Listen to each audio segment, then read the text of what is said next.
Сәлем, сіздермен бірге ерекше тағамдар әлемі каналы.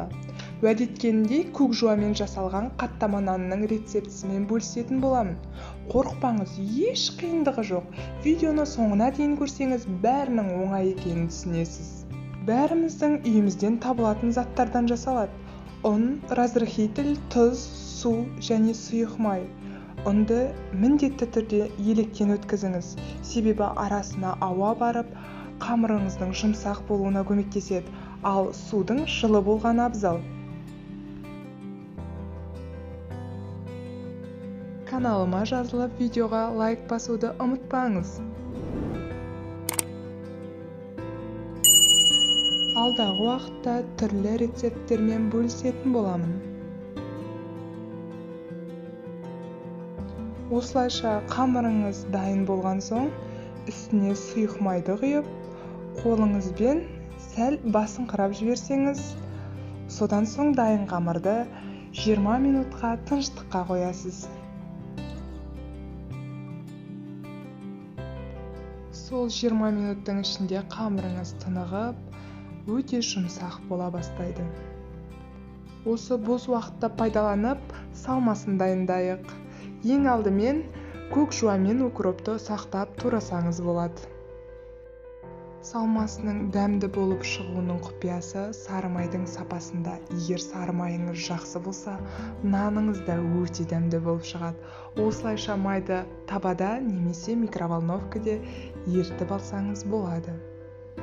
Барлық ингредиенттің мөлшері видеоның төменінде көрсетілген. Қамырымыз тынықты, салмамыз дайын. Ендеше қамырды жаюға кірісейік. Қамырымызды өте жұқа етіп, мөлдір етіп жаюға тырысыңыз. Егер қамыр жұқа болған сайын, сіздің қатпарлы наныңыз нәзік бола түседі. Қараңызшы, өте жұқа болып, осылайша жаясыз.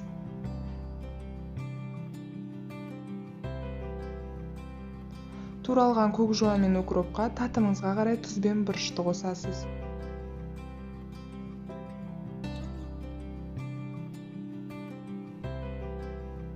Содан соң қамырдың бетіне еріген майыңызды қасықпен құясыз.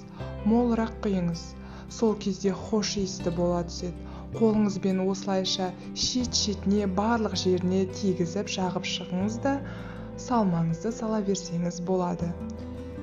Бұл жерде де салманың молынан салынғаны нанның хош иісті дәмді болып шығуының бірден-бір себепкері. Осылайша қамырдың бетіне салмасын салған соң, екінші жайманы алып, үстіне ақырындап орналастырамыз. Үзіп алмай, жаймен ғана. Содан соң оның бетіне молынан салмасын саламыз.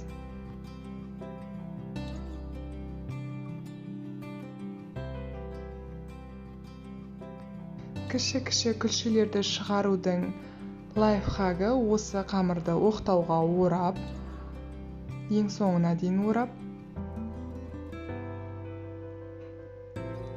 пышақпен оқтаудың үстінен жүріп өтеміз, яғни кесіп аламыз.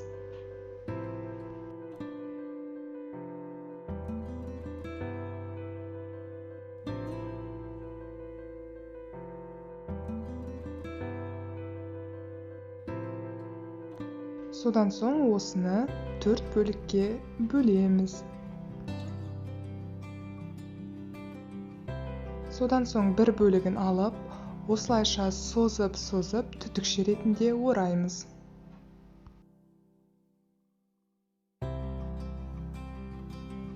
Көрдіңіз бе, қаншама қат бар. Оны пісірсе өте жұмсақ болып шығатыны көрініп тұр. Осылайша үстінен басыңқыраймыз. Сәлден кейін оқтаумен жаятын боламыз. Осылайша күлшелерді 5 минутқа үстінен пакет жауып қоя тұрамыз. Содан соң осы күлшелердің үстін оқтаумен сәл-сәл басып, көлемін үлкейтеміз.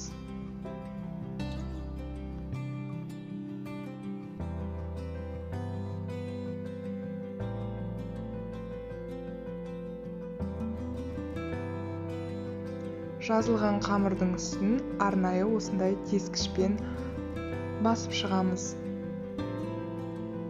әдемі түр беру үшін нанға. Содан соң бәріңіз білетін шығарсыздар, үстін жұмыртқа мен сүт аралас қоспамен сылап шығамыз.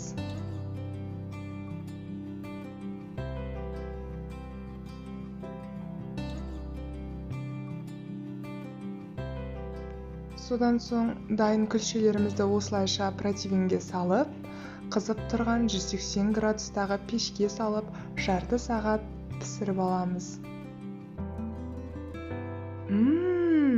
Мінекей, көк жуамен жасалған қаттама нанымыз да дайын болды. Қараңызшы, үлбіреп піскен, үзгенде де нәзік үзіледі. Ал хош иісін айтсаңызшы, тәбетіңізді ашады. Сіздің қолыңыздан келетініне сенімдімін. Жасап көріңіз. Баршамызға ас болсын.